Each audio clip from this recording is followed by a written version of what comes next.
Euh, Euh, euh, on- enfin, est-ce que Céline et Anne-Laure, avez-vous besoin qu'on présente Charlotte un petit peu, qu'on avait reçue il y a environ un an, pour parler de la transe?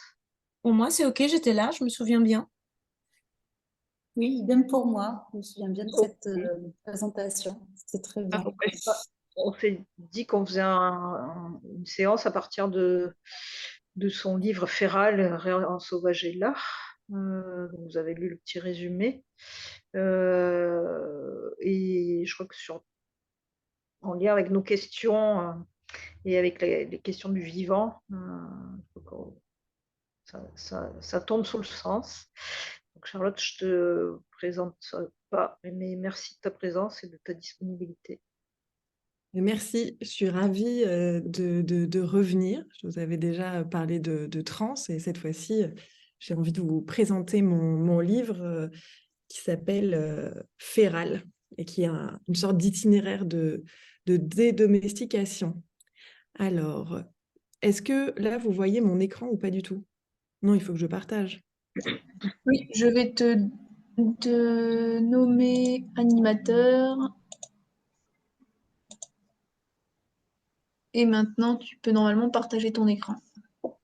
Eh bien,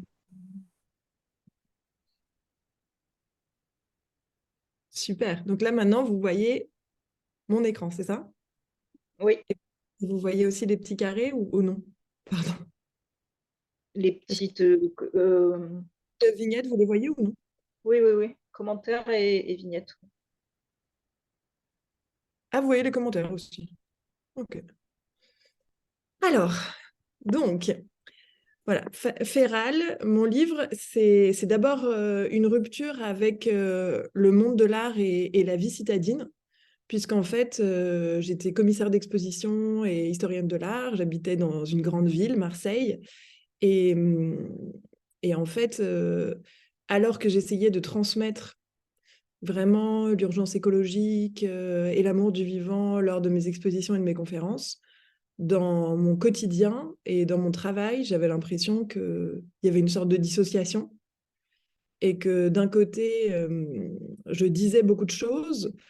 En parallèle, j'avais l'impression que je devais aussi beaucoup cacher ma spiritualité, et notamment la méditation, la transe, etc. Et qu'en plus, en habitant en ville, j'avais du mal à vraiment réussir à aligner mon quotidien avec ce que je racontais sur la vie.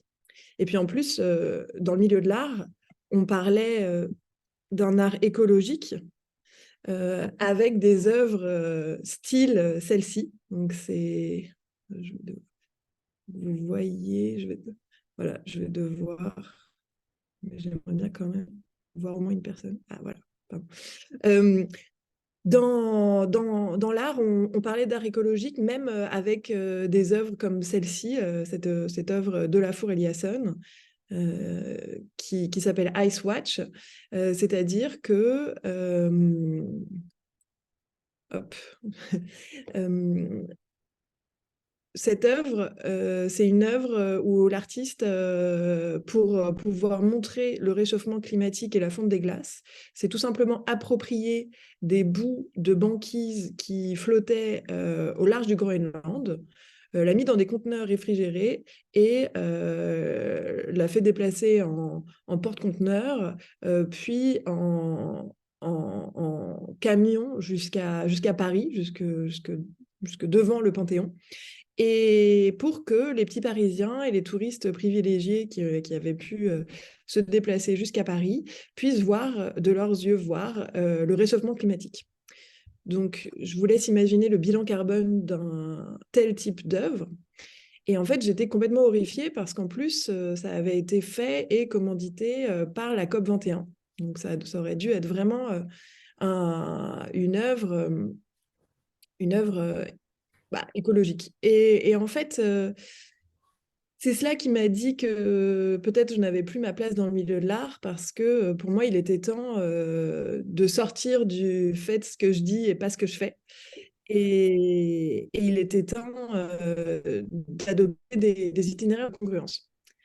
Alors, pour ma congruence à moi, j'y suis allée de manière un petit peu radicale, puisque j'ai décidé de partir de Marseille, de quitter le monde de l'art et d'aller vivre dans ce cabanon en bordure de forêt. Et il est dans le Var, à côté de la forêt de Nance, enfin à Nance-les-Pins, côté de la forêt de la Sainte-Baume. Et je voulais vivre avec moi, me nourrir de légumes que j'aurais fait pousser en permaculture, et puis danser pour les rivières, parce que la rivière est principalement asséchée, elle est derrière le cabanon, là on ne la voit pas. Et en fait, je me suis surtout confrontée avec la réalité, c'est-à-dire que vivre dans un cabanon sans eau, sans électricité, c'est un peu compliqué, surtout quand on veut quand même continuer à écrire. Et puis, complètement arrêter ses activités professionnelles, c'est aussi c'est pas forcément possible en fait. Et de fil en aiguille, notamment parce que je me suis rendu compte qu'il y avait des artistes qui avaient le même amour du vivant que moi. Et petit à petit, je me suis dit que j'allais pouvoir étendre, augmenter la superficie de mon projet. Et je me suis dit que ce qui pourrait être intéressant, au contraire, c'était d'adopter des terres. Je n'avais pas envie de dire acheter. Et donc, le projet s'est transformé en le fait d'acquérir des terres anciennement labourées en agriculture raisonnée, mais quand même en suivant des règles de l'agriculture conventionnelle. Et j'ai trouvé Semas à Cavaillon, sur la commune de Cavaillon, donc un petit peu plus loin de Marseille. Et là, je vous donne une photo de Féral, puisque je l'ai assez vite appelé Féral. Je vous expliquerai pourquoi après. Et là, à mon arrivée, donc on voit bien que derrière les plants de tomates, la terre a été sacrément retournée. Et il faut savoir qu'avant, ici, il y avait aussi des pommiers qui avaient été arrachés. Donc, c'est une terre qui avait vraiment souffert. Et tout mon projet, c'était d'essayer de la soutenir pour qu'elle revienne à la vie. Puis peut-être que je puisse inviter des artistes à penser ou à créer avec le vivant là-bas. Et surtout que je puisse transmettre la transe au plus grand nombre. Et en fait, la première chose dont je me suis rendu compte, c'est de ma culture. Une culture de maître et possesseur, une culture qui ne demande pas, et une culture qui prend avant de donner. En fait, la première chose que les terres m'ont dite, c'est que finalement, même avec tout mon paquet de bonnes intentions, j'avais adopté une attitude inconsciemment de colonisatrice, puisque j'arrivais sur ces terres et puis je voulais qu'assez vite, elles me donnent des légumes pour être indépendante au niveau de la nourriture. Je voulais qu'elle accueille des artistes pour que des œuvres puissent pousser au milieu des herbes folles. Et puis, je voulais aussi que les gens puissent venir donc, apprendre la transe ici. Et donc, la première chose que j'ai faite, c'est surtout de ne rien faire. Voilà, laisser la vie à elle-même et essayer d'apprendre de ces terres. Donc, en fait, finalement, sont plus elles qui m'ont adoptée petit à petit que moi qui les ai adoptées. Ce qui remettait déjà en question l'idée du fait qu'un acte de propriété puisse nous rendre propriétaires ou possesseurs d'une terre. Mais finalement, par quoi remplacer ces gestes acquis? Puisqu'en fait, on nous apprend à tailler les arbres, à couper, à tondre les herbes folles. On nous apprend même que ce sont non pas des herbes folles, mais des mauvaises herbes. On nous explique que dans notre culture, qui est une nécropolitique, dirait Achille Mbembe, on nous explique que c'est nous qui pouvons choisir de qui va vivre et qui va mourir. Et en fait, j'ai commencé à essayer d'avoir des des techniques pour favoriser la transformation de ces terres en terres, de terres abîmées, en terres qui soient réensauvagées et qui portent la vie en elles et qui favorisent la biodiversité. Et en fait, j'aurais pu m'arrêter là. J'aurais vraiment pu ne pas écrire de livre, sauf que j'ai voulu partager. J'ai voulu partager mon itinéraire. Et c'est là où je suis revenue à l'art. Alors, pour différentes raisons. La première raison, c'est qu'en fait, je me suis dit, si je veux réussir à partager l'amour des terres et toutes les connaissances en permaculture et agroforesterie que j'ai acquises, moi, je ne vais pas avoir la capacité Enfin, voilà, je n'ai pas de légitimité à écrire un énième livre sur la permaculture. Et en plus, raconter l'itinéraire d'une citadine qui va mettre les mains dans la terre, je me suis dit que ce n'était pas très sexy. Or, il y a quelque chose qui est assez sexy dans le quotidien ou dans la pensée un peu populaire, c'est l'art. C'est-à-dire que là, tout d'un coup, si je commence à expliquer qu'il y a des artistes qui ont des gestes d'amour pour le vivant et que tout un chacun peut les copier pour transformer son rapport aux écosystèmes, alors là, je pense j'ai pensé qu'il y aurait peut-être plus de personnes qui pourraient avoir envie de me suivre et de transformer un quotidien d'un quotidien de maître et possesseur à un quotidien de personnes qui appartiennent vraiment au tissage vivant et amoureux du monde. Et puis, deuxième chose, c'est vrai que j'étais quand même un petit peu chagrinée parce que je quittais un milieu de l'art que je considérais comme hors sol, mais j'avais des années de recherche sur des pratiques artistiques qui, justement, ne l'étaient pas.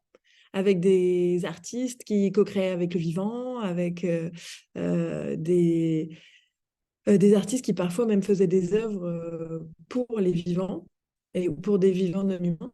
Et, et je me suis dit que si je n'expliquais pas, si je ne partageais pas ces connaissances sur tous ces artistes qui me rassemblaient, forment un très très beau mouvement, un très très beau courant en tout cas de l'art, alors je laissais gagner les personnes du milieu de l'art que je quittais et je continuais ou je permettais à ce que continue l'invisibilisation de ces artistes dont les œuvres moins monumentales mais qui sont des sculptrices de sensibilité voilà, que c'est... Oui, je participais à l'invisibilisation de ces œuvres. Alors je me suis dit que j'allais parler de ces artistes pour que d'autres artistes puissent se rendre compte qu'ils pouvaient abandonner l'utilisation de résine ou de matériaux délétères et pouvaient embrasser d'autres modes de production et d'autres manières de créer des œuvres qui soient plus respectueuses. Et et en fait, pourquoi est-ce que j'ai appelé ce livre et ce mas féral? C'est parce que féral, ça se dit d'un animal, d'un végétal ou d'une espèce qui, de domestiquer, revient à la vie sauvage. Et donc, pourquoi ça m'a paru si important, ce mot féral, qui est assez inusité dans la langue française, c'est que je me suis rappelé pour Anat Singh, la théoricienne, le passage de l'Holocène au Capitalocène avait en partie eu lieu car les zones où le vivant aurait pu se reconstituer avaient été drastiquement réduites ou réduites à peau de chagrin. Et qu'en fait, sont précisément les zones sauvages qui pourraient permettre à la biodiversité de se reconstituer. Et là, je me suis dit, mais c'est incroyable. Ça veut dire que, en fait, le sauvage, c'est notre destination et c'est notre espoir. Parce que, je ne sais pas pour vous, mais moi, à ce moment-là, enfin, il y a quelques années, tous les matins, je me réveillais en pensant à la 6e extinction de masse, à la crise de la biodiversité, au réchauffement, enfin au dérèglement climatique, et ça me mettait dans un état de stase, d'immobilisation, voire de dépression, parce que j'étais devant un état de fait, et je ne savais pas quoi faire. Sauf que quand j'ai compris, notamment grâce à Anna Tsing, que l'endroit ou les espaces qui pourraient nous permettre un salut étaient les espaces sauvages ou réensauvagés, alors j'avais une destination. Et alors, tous et toutes, on pouvait avoir une destination. Et ce qui est beau dans le mot féral, c'est que c'est à performer, c'est un itinéraire. C'est-à-dire qu'une fois qu'on a comme destination le sauvage, dans le mot féral, il y a le processus de passer de la domestication au sauvage. Mais c'est quelque chose, c'est un mot qui est par-delà les dichotomies, par-delà les séparations. Or, vous qui êtes des chercheurs, vous n'êtes pas sans savoir que en ce moment, il y a une sorte de raz-de-marée dans les sciences humaines, en philosophie, en anthropologie, en épistémologie, où pas mal de chercheurs et de chercheuses, notamment voilà, Bruno Latour, Philippe Descola, Donna Haraway, Nastasia Martin, enfin, j'en passe et des meilleurs, sont à la recherche d'une pensée qui soit par-delà les séparations capitalistes. Donc, par-delà toute séparation. Donc, nature-culture, sauvage domestiqué, capital main-d'œuvre, corps-esprit. Or, féral, c'est bien un être qui... Un animal féral ou un être féral, c'est bien un être qui a une sorte de fusion à l'intérieur de lui, du domestique et du sauvage, mais qui tend à se réensauvager, qui tend plus vers le sauvage que vers le retour à la domestication, bien sûr. C'est pour ça que j'ai appelé ces terres férales et mon livre aussi. Et je vous parlais du fait que l'art était sexy et que ça pouvait permettre d'apporter à la fois de la terre et des savoirs d'agroforesterie à l'intérieur des bibliothèques, des villes et des musées. Mais l'art n'est pas que sexy. L'art permet aussi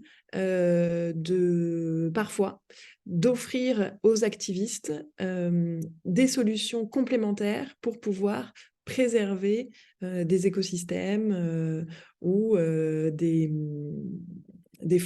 forêts ou certains lieux. Par exemple, je pense à Aviva Ramani qui, en faisant une symphonie et en peignant une symphonie sur toute une forêt en Amérique du Nord, a réussi à faire plier une compagnie minière américaine qui voulait faire passer des pipelines de gaz de fracking sur des centaines d'hectares et abattre des milliers d'arbres. Et grâce au fait d'avoir fait cette œuvre et d'avoir mis un copyright dessus, les compagnies minières ont dû plier et abandonner le projet. Vous vous rendez compte avec une bonne idée et des pinceaux trempés dans des pigments outre-mer et du babeur, elle a réussi à faire plier une compagnie minière américaine. Donc, vous voyez un peu la force de frappe. Mais j'ai beaucoup d'autres exemples. Christophe Doucet qui a réussi à sauver cet arbre pluricentenaire en Corée en faisant juste une petite intervention dans son écorce.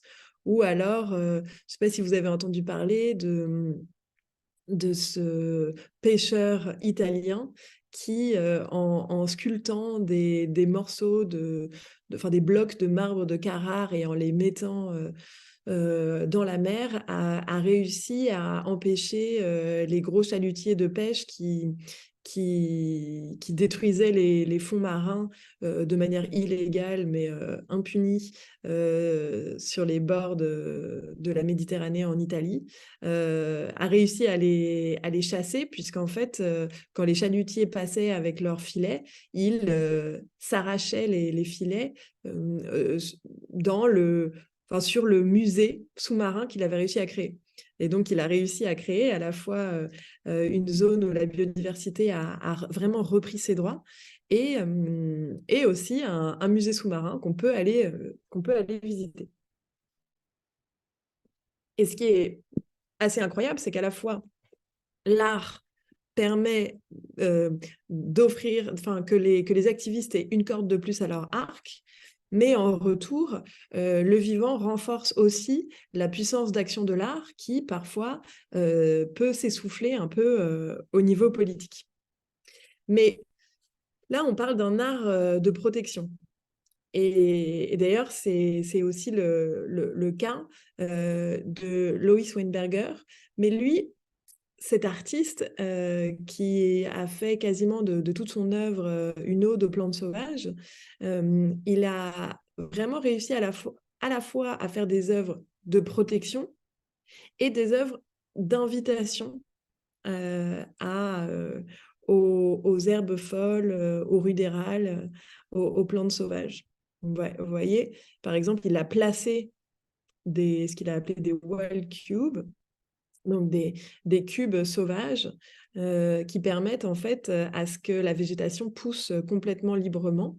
Et en fait, la cage est entre guillemets inversée, puisque c'est pour empêcher les gros mammifères, et notamment les gros mammifères comme nous, qui sommes assez coupés de notre corps pour ne pas réussir à sentir quand un biotope a besoin de se restaurer et qu'il faut mieux pas marcher dedans. Pour justement, donc il a conçu pour éloigner les mammifères comme nous, et que la vie sauvage puisse reprendre ses droits. Mais il a aussi permis à certains endroits de libérer, voilà, ce sont des pavés, mais un peu de débétoniser certains endroits, comme ici à Innsbruck, où il a tout simplement enlevé des pavés.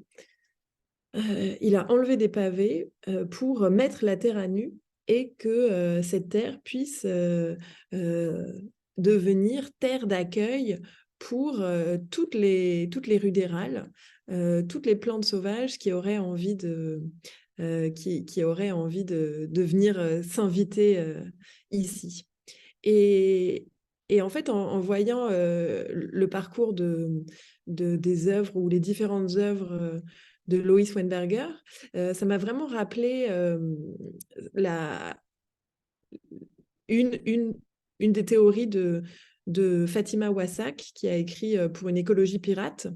C'est qu'elle souligne vraiment que dans les zones plutôt privilégiées, il s'agit de protéger la biodiversité qui est encore là, mais que dans les zones populaires ou les quartiers, là, au contraire, il s'agit de libérer la terre, voire de la rendre à ses habitants et ses habitantes. Donc là, avec cette œuvre, cette œuvre dans sa globalité, on touche à deux questions. C'est qu'à la fois, on a besoin de protéger, et l'art peut nous y aider, certains écosystèmes, mais si on veut penser une écologie sociale et une écologie dans les villes, il va aussi s'agir de libérer et débétonner la terre. Et finalement, si nous voulons sortir de notre condition de moderne, de notre condition de maître et possesseur ou de colon, il va s'agir de se désanthropocentrer. Et il y a beaucoup d'œuvres artistiques dont je parle dans le livre qui vont être des invitations à penser comme une poule ou à penser comme une pierre, à se mettre à la place d'eux pour essayer de comprendre de l'intérieur les besoins des vivants non humains. Et puis pour nous aider à sortir de notre condition et qui nous fait croire en permanence qu'on est au centre des choses, au centre de la Terre, au centre de la pensée. Et donc là, j'ai mis deux exemples du même artiste qui s'appelle Abraham Poincheval, où il a passé 21 jours à couver des œufs de poules fécondées au palais de Tokyo. Jusqu'à la naissance des petits poussins qui l'ont bien sûr pris pour leur mère et l'ont suivi amoureusement. Et j'aime bien parler de ces deux œuvres dans ce sens-là, c'est-à-dire d'abord les poules et ensuite la pierre. Mais sachez que c'est dans l'autre sens que les œuvres ont été réalisées, parce que Abraham Poincheval venait de sortir de... Alors là, ça m'échappe. Je ne sais plus s'il avait passé 1 semaine ou 10 jours à l'intérieur de cette pierre, qui était une pierre calcaire. Et donc, il a réalisé cet exploit incroyable de se faire enfermer dans une pierre jusqu'à lui aussi, en fait, oublier ses limites humaines et commencer à communiquer avec une pierre, à échanger des informations, voire à devenir pierre. Et ça, pour moi, c'est assez incroyable parce que ça permet parce que c'est vrai que les penseurs du vivant essayent de faire sauter la frontière entre vivant humain et vivant non humain pour que nous, les modernes, on comprenne qu'on est au même niveau qu'eux. Mais là, ce type d'œuvre permet aussi de faire sauter une autre frontière des modernes, c'est-à-dire une frontière entre vivant, animé et inanimé. Or, quand on rencontre par exemple des Kogis, pour eux, c'est évident qu'une pierre est vivante et qu'une pierre parle. D'ailleurs, le premier livre de la collection Les Voix de la Terre, dans laquelle Ferral est publié, s'appelle Kogi, le chemin des pierres qui parlent. Voilà.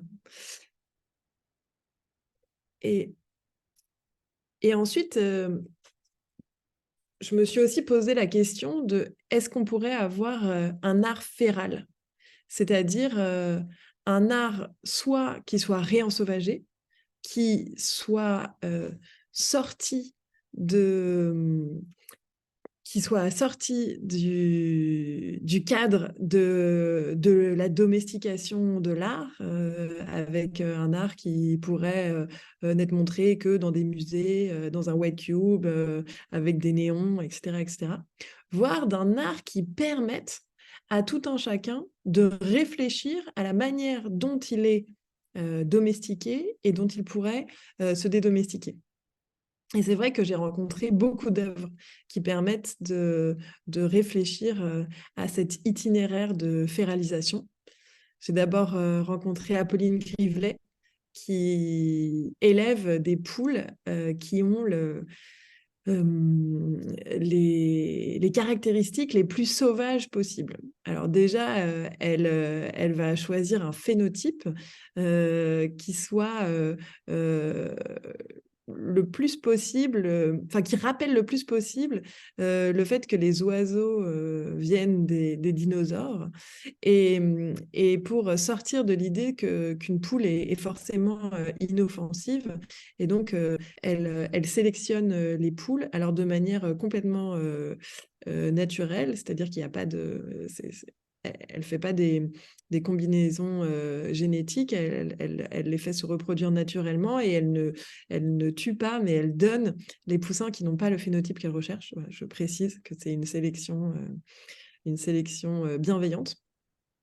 Et elle choisit donc des poules qui ont peau noire, plumes noires, parfois cou nu, et surtout qui ont exactement les traits inverses à ceux qui sont sélectionnés par l'industrie aviaire et et agroalimentaire, puisque dans l'agroalimentaire, on cherche des poules extrêmement dociles, qui ne vont pas s'échapper, qui ne vont pas beaucoup avoir d'instinct maternel pour qu'elles ne couvent pas, histoire qu'elles pondent beaucoup d'œufs propres à la consommation et qu'elles ne s'arrêtent pas pour couver et élever des petits.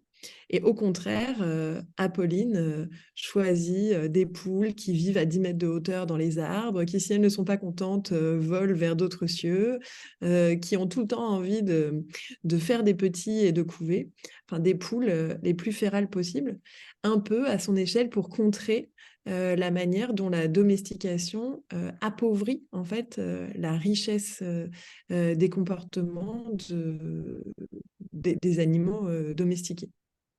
Mais il y a une autre artiste qui s'appelle Ivana Adayme-Makas, qui, elle, en se rendant compte que la domestication du ver à soie, qui a plusieurs millénaires, elle est à peu près aussi vieille, voire plus vieille que celle des poules, elle s'est rendue compte que la domestication donc, des vers à soie les avait rendus handicapés. C'est-à-dire qu'un ver à soie, si on ne le place pas sur une feuille de mûrier, se laisse mourir.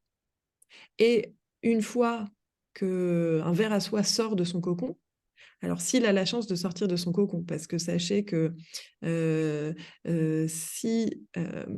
dans un élevage conventionnel de vers à soie, les vers sont tués à l'intérieur de leur cocon, une fois que le cocon est terminé, pour récupérer les cocons.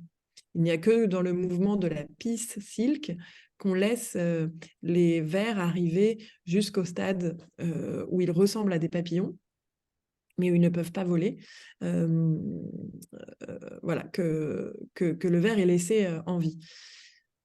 Et donc, le fait qu'ils ne puissent pas voler, ces vers, c'est aussi la conséquence de cette domestication des vers à soie. Et donc, elle, depuis 2009, elle élève chaque printemps des vers à soie et elle leur fait des œuvres qui leur permettent de s'exercer.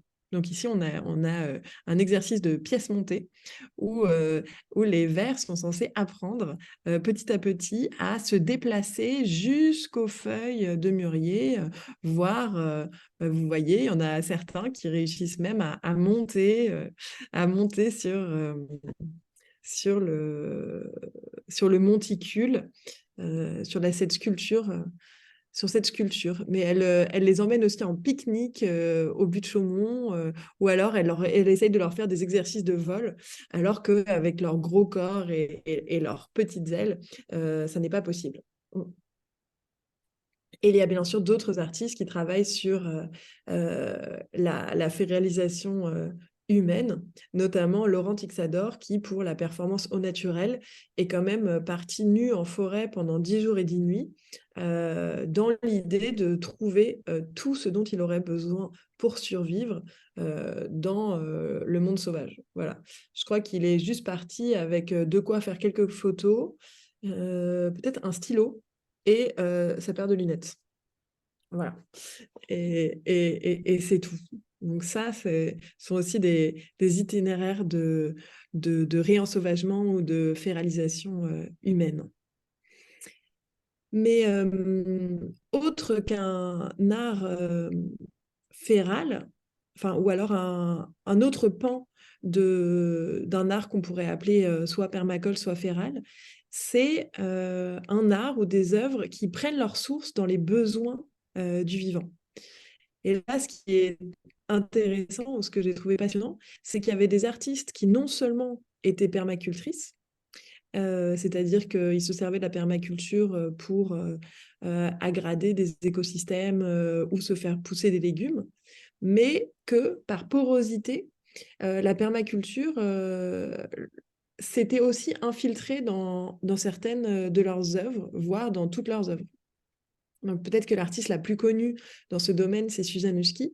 Et par exemple, quand le domaine de Chamarande, en 2013, lui a demandé de faire un jardin à la française, elle a fait un jardin à la française sauvage.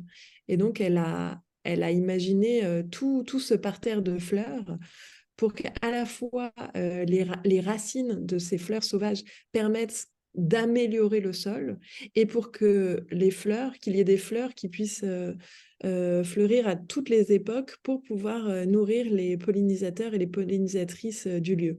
Donc on est bien loin du jardin à la française, bien coupé, bien domestiqué. Là, on est vraiment dans un jardin à la française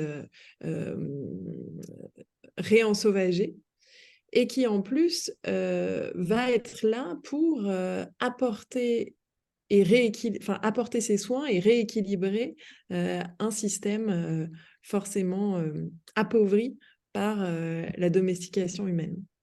Et en fait, ce qui est intéressant, c'est que un art permacole ou permaculturel, c'est à la fois un art agradant et un art pour les vivants, qu'ils soient humains ou non.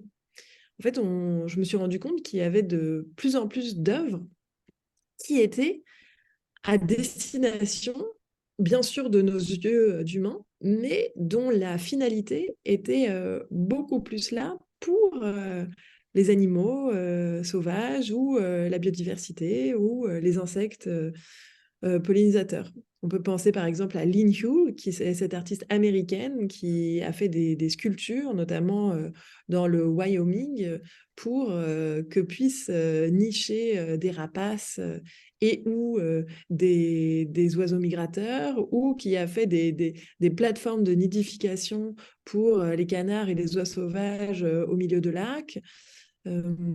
Ou alors une artiste comme Marlene Missou, qui est à l'origine designeuse. Et vous savez bien que dans le design, un des tropes, un des lieux communs du design, c'est pour un designer, c'est d'avoir fait sa chaise.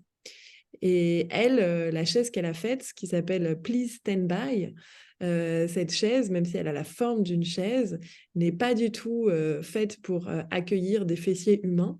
Ce que vous voyez, c'est en fait un hôtel à insectes, ou plutôt une nurserie pour abeilles sauvages, abeilles solitaires et autres pollinisateurs et pollinisatrices, puisque ce sont des petits cocons que vous voyez où les abeilles peuvent venir se nicher et pondre allègrement. Et en plus, toutes les œuvres qu'elle fait sont réalisées avec des biomatériaux qu'elle imagine elle-même et qui sont toujours compostables, biodégradables et souvent issus justement des savoirs des insectes eux-mêmes. Donc en fait, on est face à des œuvres qui sont aggradantes. Et c'est vrai que moi, c'est quelque chose qui m'a intéressée, puisque après avoir laissé la vie à elle-même sur les terres que j'avais adoptées, je me suis rendu compte qu'elles avaient été tellement abîmées par la main de l'homme que si je les laissais vraiment 100% seules, sans prendre de décision et sans les aider, en ayant des gestes qui soient donc aggradants et non pas dégradants, comme le capitalisme nous apprend à faire, alors il fallait que je trouve des idées pour réussir à m'inscrire dans cette veine. Voilà. Et donc, ces œuvres m'ont beaucoup aidée. Et ensuite, et c'est vrai que j'ai aussi rencontré des artistes qui mettaient en partie de côté leur génie artistique pour partager la signature de certaines de leurs œuvres avec d'autres vivants. Donc, je pense par exemple à Com Di Meglio, qui a construit un mycotemple, qui d'ailleurs a été... il y a un de ces mycotemples qui a été installé de manière pérenne à Port-de-Bouc en PACA, dans les Bouches-du-Rhône. Et en fait, comme dit Méliot, il a réussi à imaginer un temple où chacun des blocs de ce dôme est en fait réalisé et lié grâce à des champignons, enfin aux ifs des champignons en fait, qui vont réussir en étant placés à l'intérieur de moules où il y a de la sciure de bois, etc., etc., vont réussir. Alors, j'aime pas dire coloniser parce que depuis que j'ai entendu la conversation de Bento, architecte, qui travaille aussi avec du mycélium et avec Vinciane Desprez, ils disent qu'il ne faut pas utiliser le mot coloniser pour les champignons parce qu'autrement ça naturalise, enfin ça, oui, ça, comme si ça donnait des sources de la colonisation dans le monde naturel. Et donc, voilà. Donc, ils bannissent le mot colonisé pour les champignons, mais en tout cas, on va dire que les champignons se répandent et permettent à la matière de se fixer pour créer ce mycotemple où, si vous avez la chance de rentrer dedans, parce que en fait, c'est une œuvre qui est à expérimenter, à sentir, parce qu'elles sont très fortes, à toucher. C'est très, très doux, en fait. Les parois de ce temple sont voilà, très, très douces. Et ça fait un peu comme de la meringue qui sentirait la forêt humide. Enfin, c'est incroyable. Et donc, il y a des artistes qui, à la fois, abandonnent une partie de leur octorialité à des champignons, et d'autres qui, au contraire, vont offrir 100% de leurs œuvres à des yeux ou à des sensibilités de non-humains et non-humaines. Et je pense par exemple au collectif Dance for Plants que vous voyez à droite. Le collectif Dance for Plants en fait, on peut les appeler ou alors ils peuvent s'inviter dans des endroits et ils vont pendant 1 heure danser pour les plantes ou les arbres qui sont présents sans la présence du propriétaire des lieux.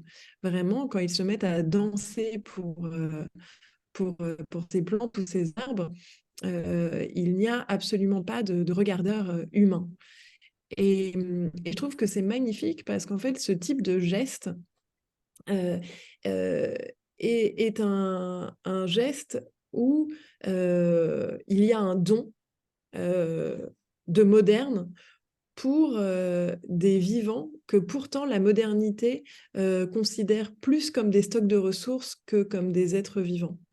Et même si je suis persuadée qu'offrir une danse ou un chant pour des plantes ou des animaux leur fait du bien, je pense que le plus important en faisant ça, c'est qu'il y a un retournement à l'intérieur de la personne qui offre de l'art ou qui offre un cadeau à ces êtres. Et, et ça, c'est ça qui est merveilleux parce que le capitalisme, c'est une nécropolitique, c'est une manière de voir et de vivre qui considère que tout est ressource, tout est bien de consommation.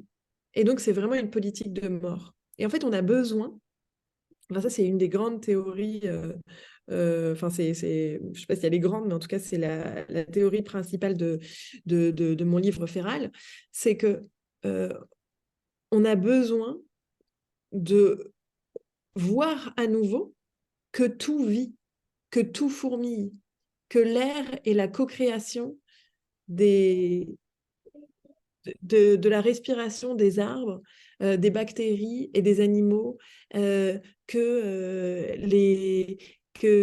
les arbres ont une sensibilité, que les animaux ne sont pas tous là pour nous permettre soit de nous nourrir, soit de nous chérir. Et pour cela, c'est vrai qu'adopter des gestes animistes pourrait nous permettre de nous décoloniser, de sortir de notre rationalité à tout prix, et donc de nous permettre de chérir à nouveau ces vivants parce qu'on se rend compte vraiment qu'ils sont vivants. Et dans cette pensée pour vraiment nous permettre à nous les modernes de nous rendre compte que nous ne sommes jamais seuls, puisque nous sommes par exemple formés de milliards et de milliards de bactéries et de micro-organismes qui nous permettent notamment de respirer et de manger, hein. Donc en gros d'être en vie, et que ce sont aussi c'est aussi grâce à d'autres vivants à l'extérieur de nous qu'on peut respirer et nous nourrir. Ça permet... Attendez, je vais vous mettre là parce que j'ai l'impression de parler avec mon ordinateur, donc c'est très difficile. Et c'est en faisant ça, en réussissant à voir que tout est vivant, qu'on peut se transformer à l'intérieur et transformer le moderne que nous sommes. Mais pour réussir à voir la vie à nouveau, je pense, et je ne suis pas la seule, qu'il est bon ou qu'il serait bon de remettre la mort dans le cycle de la vie et d'avoir une autre vision de la mort. Peut-être une vision justement vitaliste, même si ce mot a pu être vraiment mal utilisé, du fait que tout organisme naît, connaît une croissance, décrépit, meurt et renaît en quelque chose d'autre. Et en fait, finalement, la mort d'un être est toujours le terreau pour des vies nouvelles. Et pour cela, on peut, encore une fois, copier des gestes artistiques. Pourquoi est-ce que c'est intéressant, je pense, pour les modernes de copier des gestes artistiques plutôt que des gestes animistes? C'est parce que je pense que le saut est moins grand de passer du rationnel à l'animiste. Ça peut être compliqué pour certaines personnes, mais passer par le détour du fait de copier une œuvre d'art ou un artiste me semble être plus simple dans cet appel à redevenir autochtone et à se replacer dans la trame vivante du monde. Et donc pour cela, on peut s'inspirer d'Eva Galtier. Eva Galtier, elle crée des enfleurissements. Elle crée des enfleurissements qui servent à rendre hommage à toutes les vies animales décédées qu'elle découvre sur les bords des routes ou qu'elle rencontre dans son quotidien, puisqu'elle est aussi assistante vétérinaire et elle essaye de sauver beaucoup d'animaux qui sont considérés comme nuisibles et donc qui ne sont pas normalement soignés. Et quand elle rencontre un de ces êtres, comme ici une chouette effraie, elle va passer 1 heure à enfleurir cet être pour rendre un dernier hommage à sa vie avec les fleurs de saison, les feuilles et les fruits qu'elle trouve autour. Elle va prendre la photo et surtout ensuite elle va le laisser tel quel. Et pourquoi elle le laisse tel quel? C'est aussi pour que sa mort puisse nourrir d'autres vies. Que ce soit des charognards ou alors des insectes nécrophages.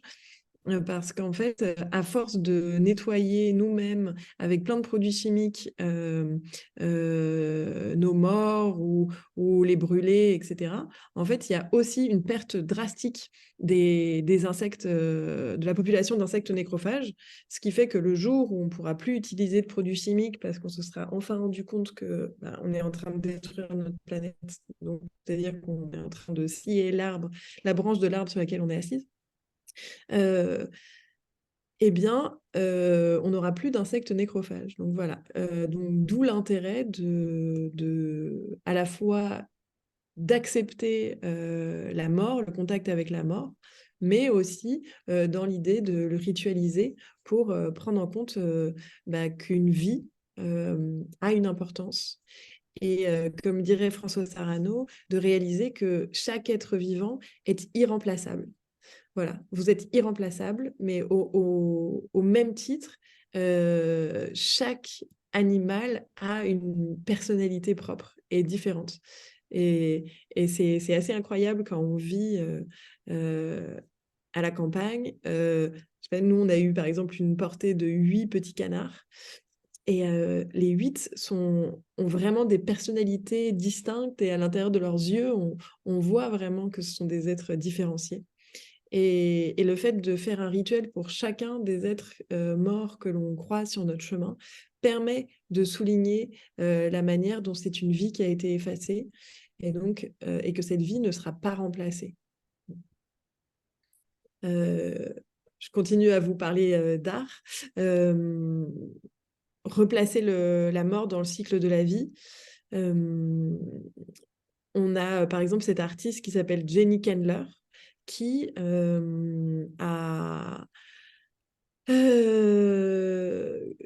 qui a fait des Vénus de Milo en terre et liant végétal et a mis beaucoup de graines de plantes natives de la région dans laquelle elle a implanté ses sculptures, donc dans la région de Chicago. Et en fait, de saison en saison, de pluie en pluie, le canon de la Vénus de Milo se craquelle, revient à la terre et en fait, dans sa mort, devient le terreau, le compost à une vie nouvelle. Et donc, c'est aussi une autre façon de se relier à l'impermanence.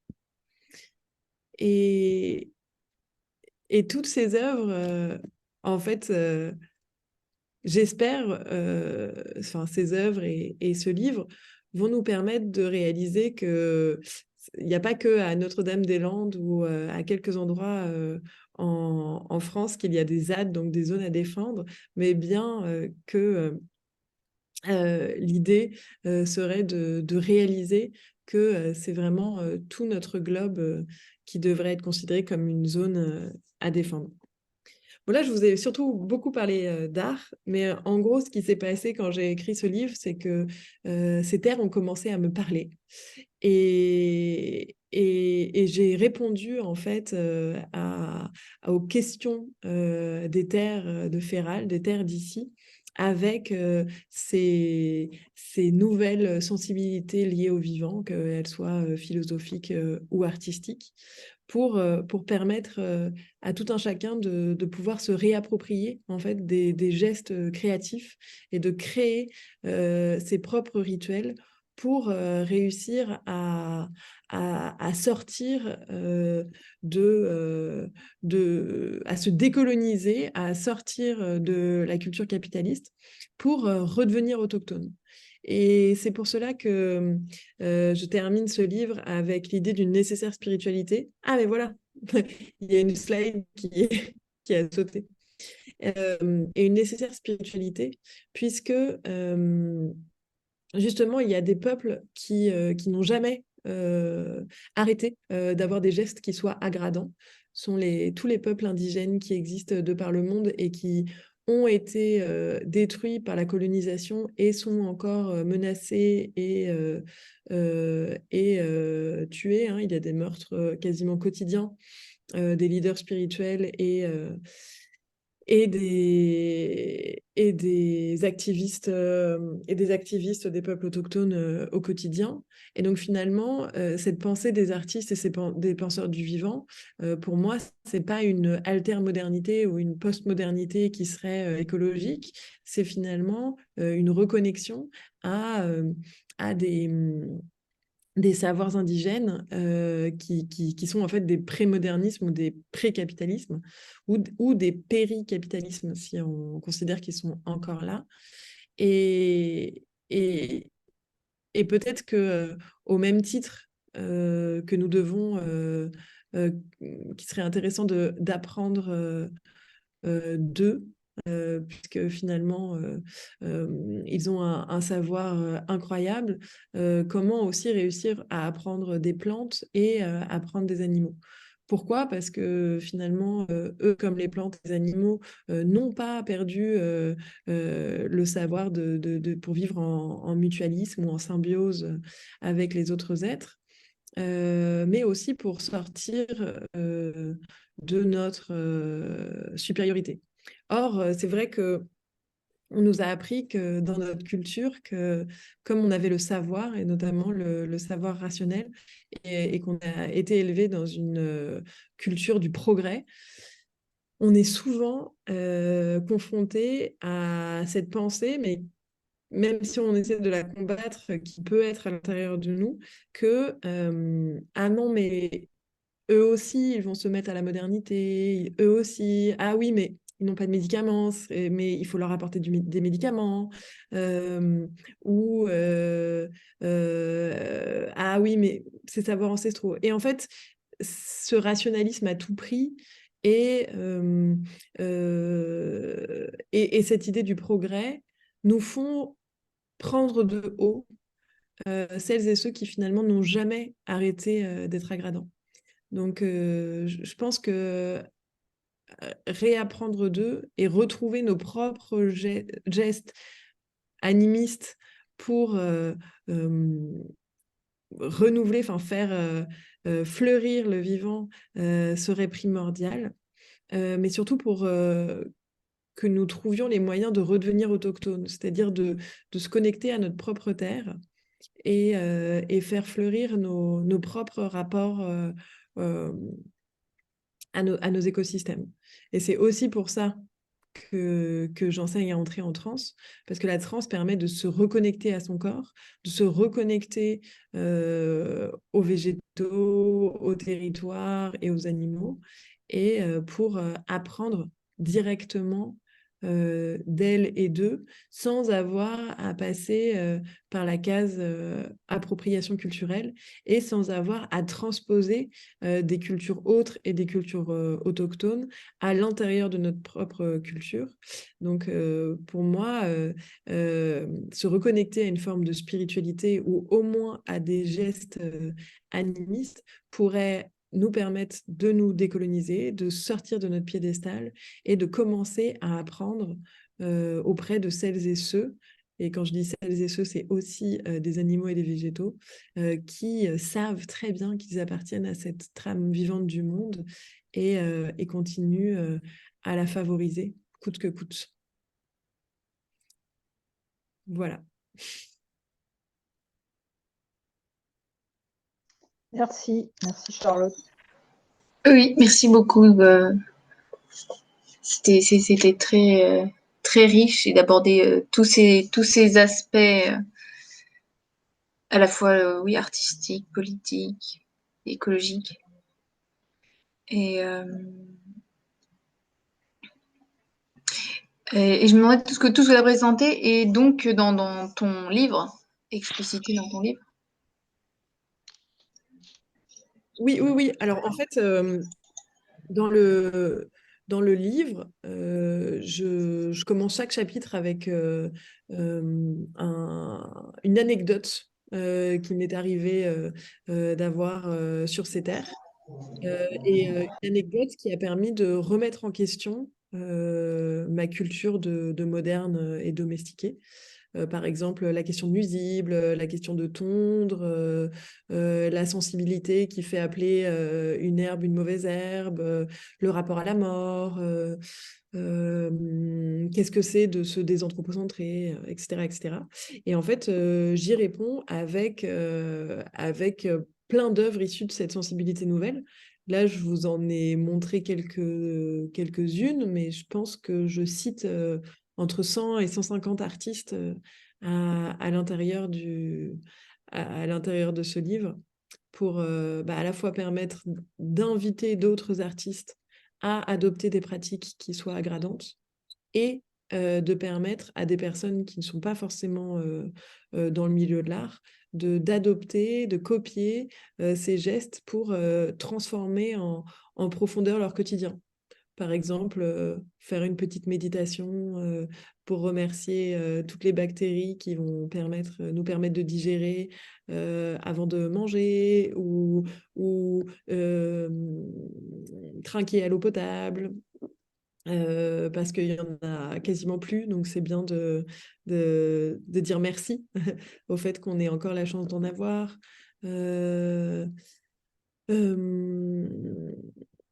Voilà, je pose aussi la question de la différenciation entre une écologie de surface qui est une écologie pour l'hémisphère nord et de privilégier, et une écologie profonde qui serait une écologie d'amour du vivant, mais qui est une écologie qui est proche de ce que Mohamed Taleb appelle une écologie vue du Sud.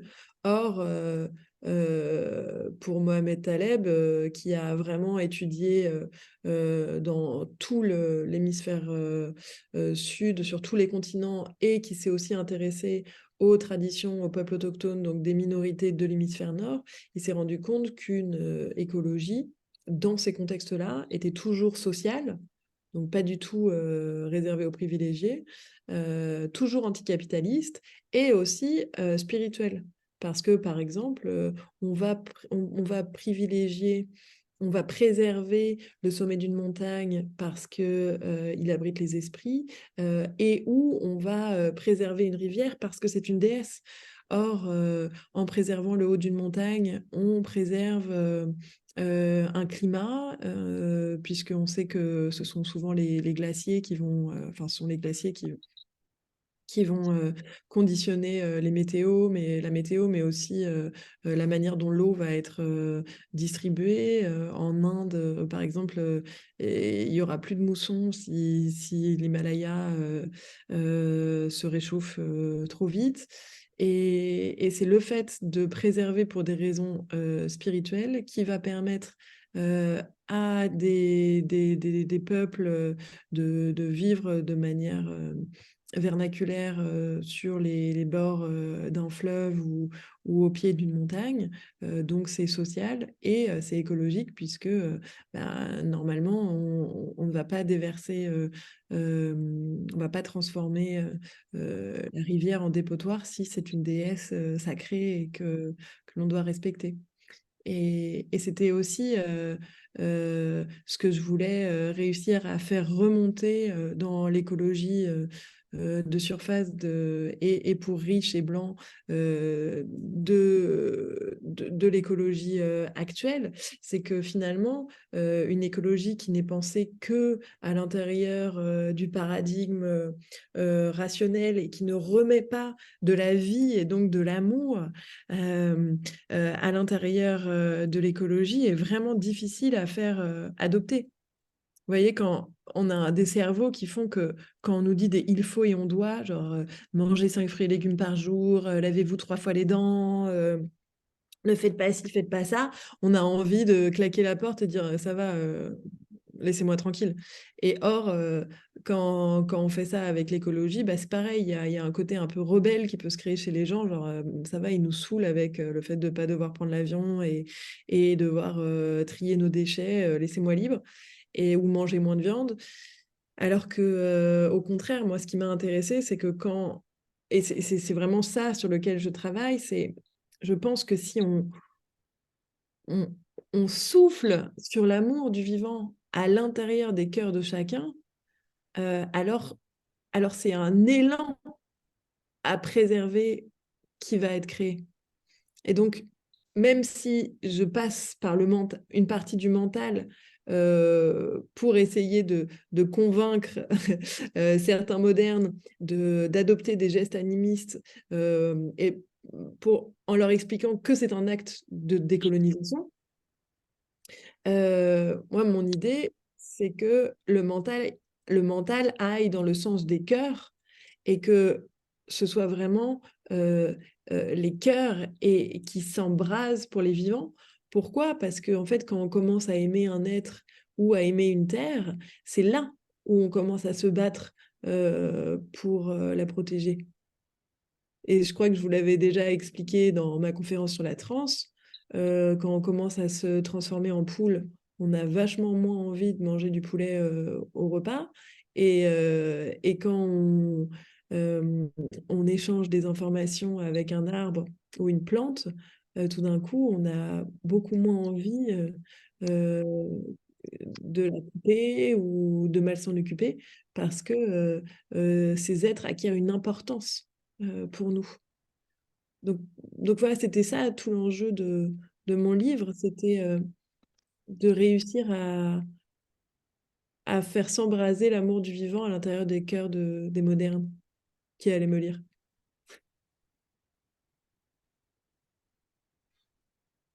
Et d'ailleurs, tu as eu des retours en ce sens?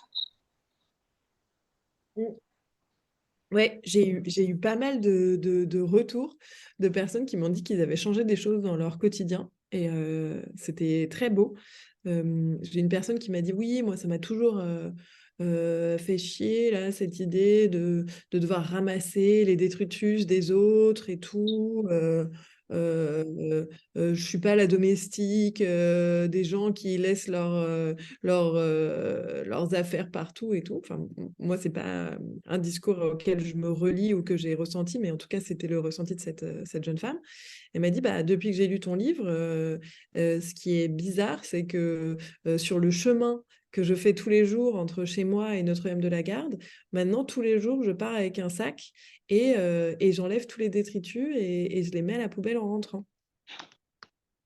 Donc rien que cette histoire, j'avais trouvé ça génial et je sais voilà, qu'il y a d'autres personnes qui ont commencé à regarder différemment, les herbes folles autour de chez elles, qui sont mis à tondre un peu moins, peut-être à manger un peu moins d'animaux, voilà. Et est-ce que les artistes que tu as rencontrés étaient déjà aussi dans une démarche de vouloir se relier et faire un mouvement ou c'était pas trop le cas et donc d'où l'importance de ton livre pour les relier? Je sais pas si non, j'ai l'impression que les démarches dont je parle étaient, assez solitaires. C'était vraiment des trajectoires assez solitaires. D'ailleurs, la plupart des artistes dont je parle n'habitent pas dans des grandes villes. Ils habitent en bordure de forêt ou dans la campagne ou dans des petits villages, de la Creuse ou autres et même si on a aussi pas mal qui sont à Marseille de par ma localisation.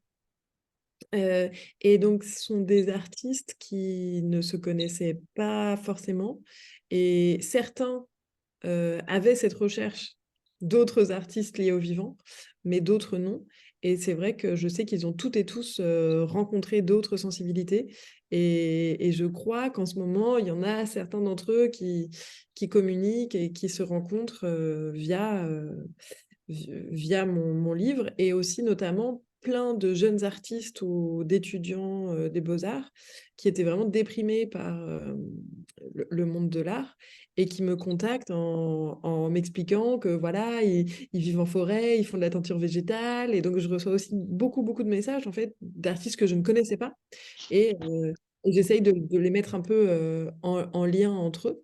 Mais je pense qu'après, le livre n'a que 6 mois, donc et je ne sais pas si on pourra, se rendre compte de son impact, mais je crois que ça permet de tisser un nouveau réseau.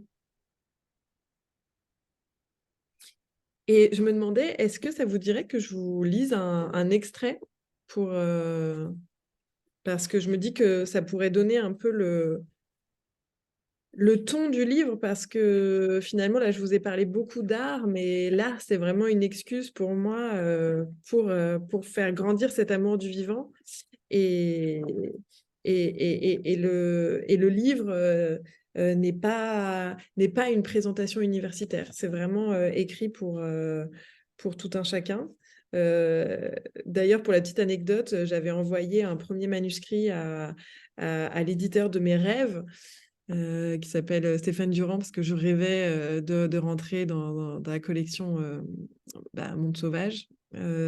Et il a eu la gentillesse de bien vouloir me rencontrer. Et il m'a dit non, mais c'est génial tout ce que tu me racontes, mais là, tu m'as envoyé un manuscrit pour les pufs, quoi. Et Moi, j'ai besoin qu'on parle à un plus grand nombre. Moi, ce que j'ai envie de lire, c'est un livre sur ce que tu fais, le fait que tu aies racheté des terres, que tu habites toute seule dans une ferme alors que tu étais une citadine, que tu enseignes à rentrer en transe et que tu veux que ça soit une ferme dédiée à l'amour du vivant. Moi, c'est cette trajectoire que je veux lire et ça n'est pas un résumé universitaire enfin, une sorte de thèse sur tous les artistes qui sont en train inconsciemment de créer un nouveau mouvement d'amour pour les vivants. Donc, j'ai un peu envie de vous lire un extrait pour vous montrer qu'il y a du sensible en fait dans ce livre et pas que de l'universitaire comme ce que je viens de vous présenter pendant 1 heure. Et ben, ouais, je pense avec plaisir, hein. Oui, volontiers. L'automne se couche à nouveau sur Féral. Au cours de ces mois, j'y ai découvert des mûres, des figues, des prunes et des cerises sauvages, ces fruits qui s'offrent gratuitement à la lisière des champs. Les pommes ont été cueillies. Une symbiose plante-bactérie filtre les eaux de la maison. La vigne non taillée s'invite par la fenêtre. À force de travailler à main nue, les crevasses des doigts de mon grand-père ont fait leur apparition sur mes propres phalanges. Le temps passe plus lentement. Mes yeux s'émerveillent chaque jour un peu plus face aux ingéniosités du vivant. Les plantes rudérales, ces herbes médecines et médicinales, sont devenues mes indicatrices dans ce chemin de résilience et de compassion. Nées dans la souffrance des sols, survivantes malgré la sécheresse, elles offrent néanmoins leurs soins. Comme au cours d'une histoire d'amour, j'ai souhaité apprendre et grandir afin de me mettre à la hauteur de ces êtres tant admirés. Ce récit est celui de la manière dont ces terres m'ont transformé, bouleversé, rendu autre. Mon chemin, notre chemin, s'oriente vers une réconciliation pleine et entière avec le vivant. C'est un travail humble, de chaque instant, pour révéler les forces de domination qui nous imprègnent. À notre tour ensuite de les transmuter, afin de raviver une mémoire profondément enfouie au cœur de chaque cellule. Nous, humaines, bactéries, mammifères, reptiles, plantes, rivières, montagnes et pierres, sommes. Et ce je suis partagé est amour, joie, équilibre infini. Merci. Merci. J'ai un petit problème avec mon ordinateur. Oui, tu clignotes depuis tout à l'heure. Ouais. D'ailleurs, j'espère que j'ai réussi à vous transmettre des choses avec un peu de passion, parce qu'en fait, je me suis retrouvée toute seule devant mon PowerPoint et j'avais un petit sentiment de solitude. Je sentais quand même que mon ordinateur faisait assez peu partie des vivants de mon quotidien et qu'il s'agit de faire grandir. Voilà. Donc j'essayais de vous sentir, mais vous étiez un petit peu loin à cause de ce PowerPoint. C'est pas évident. Bah, merci beaucoup, Charlotte, parce que c'est vrai que c'est pas un exercice facile de parler devant un ordinateur. Il y a des présences un peu au loin, mais demain, je vais faire une présentation. Je serai à côté d'une rivière, et donc il y aura un petit geste performatif. Donc voilà, j'ai décidé de pas faire une présentation, on va dire communication, mais d'être vraiment sur un geste au bord d'une rivière. Alors j'espère que tu seras là. Ah, génial. Super. Bah, je vais tout faire pour, mais comme je pars à Paris, après à Grenoble, et que entre-temps, j'ai 1000 trucs à faire pour les terres d'ici. Hein, voilà. Demain, c'est à 18h aussi? Mais Marie, tu vas enregistrer? Oui, aujourd'hui et demain, c'est enregistré. Super. Et du coup, Charlotte, quand est-ce que tu pars alors pour ces 3 mois de présence Je vais partir fin janvier, début février et jusqu'à fin avril. Donc, ça va mettre un petit terme à la campagne promotionnelle Mais je pense que c'est bien. Il y a un moment donné, il faut savoir dire stop parce qu'autrement, je pourrais jamais me remettre à écrire. Mais j'avoue que tout mon être est tendu vers cela. Donc, j'ai des cours d'espagnol. En plus, c'est tout. D'ailleurs, il y avait pas le festival Agir pour le vivant en Colombie où tu devais aller, quelque chose comme ça? Tu devais aller en Amérique du Sud? Oui, alors il s'avère que je suis sortie de ma retraite anti-avion parce que j'ai été invitée par la Fiesta del Libro de Medellín et par l'ambassade de France à venir présenter Feral. Euh, donc c'est vrai que j'ai présenté Feral en Colombie et en Belgique déjà, donc vraiment de manière internationale. Et ouais, ils m'ont invitée et c'est aussi en lien avec Agir pour le vivant qui est aussi à Medellín avec Actuar por los Vivos. Et c'est aussi grâce à ça que j'ai rencontré Hugo Ramioy, le poète indigène qui m'invite à venir vivre. Et... et... et donc c'est grâce à Agir pour le vivant, effectivement. Et en fait, c'est vrai que ça a été un choc pour moi d'arriver en Amérique du Sud, puisque au début, j'avais dit non pour des raisons écologiques. Je voulais pas reprendre l'avion. Et puis, c'est vrai que bah, je me suis rendu compte que si c'était pas moi, ce serait quelqu'un d'autre qui serait peut-être moins amoureux du vivant. Et qu'en plus, moi, j'avais formulé très clairement ce rêve de rencontrer les hautes autorités spirituelles de la Sierra Nevada de Santa Marta. Et là, c'était vraiment la première pierre pour aller les rencontrer. Je me suis dit, Charlotte, si tu commences à créer des rêves et qu'ensuite tu dis non, quand ils commencent à se réaliser, je suis pas sûre que tu ailles dans le sens du vivant. Et en fait, j'avais aussi des doutes sur le fait d'arriver en Amérique du Sud parce que je me suis dit, mais qu'est-ce que j'ai à leur apprendre en fait? Je vais arriver avec mes gros sabots à parler de nature et de spiritualité. Ils ont notamment en Colombie, il y a 104, enfin entre 104 et 120 peuples indigènes qui vivent sur le territoire de la Colombie. Euh, les liens entre la nature et la spiritualité et le fait de redevenir autochtone, pour eux, ça doit être une évidence. Et en fait, quand je suis arrivée, puisque j'ai été invitée dans des villes, j'ai été à Bogota et à Medellín, je me suis rendu compte que j'arrivais dans un capitalisme galopant, dans un endroit où on regardait vraiment pas par le passé, au niveau du passé, et où il y avait un racisme extrêmement présent, à la fois contre les Vénézuéliens, mais aussi contre les peuples indigènes qui en fait sont des arriérés pour eux. Et en fait, je me suis retrouvée avec des personnes qui habitent dans les villes qui m'ont vraiment remerciée parce que m'ont dit, en fait, c'est fou parce que quand on regarde vers la France ou vers l'Europe, vous vous êtes rendu compte que vous êtes allé trop loin avec le capitalisme, donc c'est comme si vous étiez un peu l'avenir. Et si vous commencez à vous intéresser à ce qui se passait avant, au peuple premier, si vous posez la question de transformer votre rapport aux écosystèmes, alors c'est que nous, il faudrait qu'on fasse marche arrière, enfin, qu'on apprenne de vous, en fait. Et donc, j'ai eu des personnes qui, avec les larmes aux yeux, m'ont dit, mais je viens de me rendre compte de la biodiversité culturelle et de la richesse d'avoir des peuples racines et de la richesse au niveau spirituel de la Colombie en vous écoutant. Et c'est vrai que ça m'a fait quelque chose parce que j'avais pas du tout imaginé qu'ils avaient besoin qu'on leur souligne la chance qu'ils avaient à l'endroit de ces gardiens et de ces gardiennes du vivant.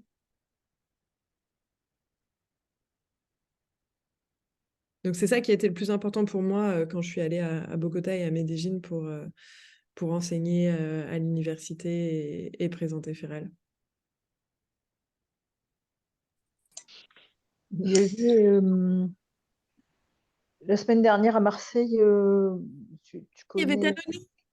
Eh oui, pardon? Oui, il y c'est avait ça. Tannoné. C'est Khalid quand y allait. Il y avait Ururé et sa mère, c'est ça? Il y avait Tannoné et son fils, ouais, c'est ça. Ah ouais. Donc, qui ont fait un rituel de l'eau.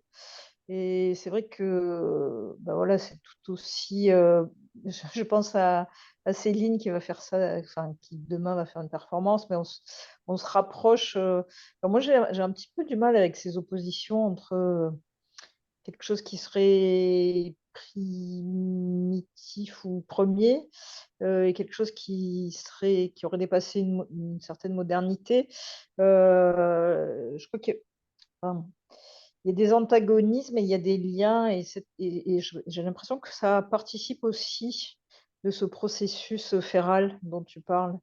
Parce que c'est vrai que alors moi, j'aurais des questions qui seraient, effectivement plus théoriques, hein, de ce passage à la modernité, de ce dépassement de la modernité, de tout ce qu'a pu dire aussi Latour, puisqu'il y a le titre d'un livre s'appelle «Nous n'avons jamais été modernes». Et que peut-être que cette modernité, a été, dévoyée par, un système économique qui nous a fait passer, comme dirait Bernard, de la rationalité à la rationalisation et que tout a été, objectivé et dans ce sens, l'objet d'un calcul, qui fait que, bah, oui, on comptabilise tout pour, gérer nos ressources, ou pour faire du profit à partir de nos ressources. Voilà, donc c'est des voies qui m'intéressent et dans la deuxième, une deuxième chose, c'est que j'avais parlé un petit peu de ce numéro, Art and Human là, de la revue Performance, dans lequel j'ai écrit un article à partir de la pensée de Victor Segalen sur le divers, sur la diversité culturelle et sur l'esthétique du divers, et où en fait pour lui le divers c'est l'altérité. Et il pose ce type de questions et ce qui est intéressant chez Segalen, c'est que c'est quand même une pensée qui préfigure un certain anticolonialisme. Mm.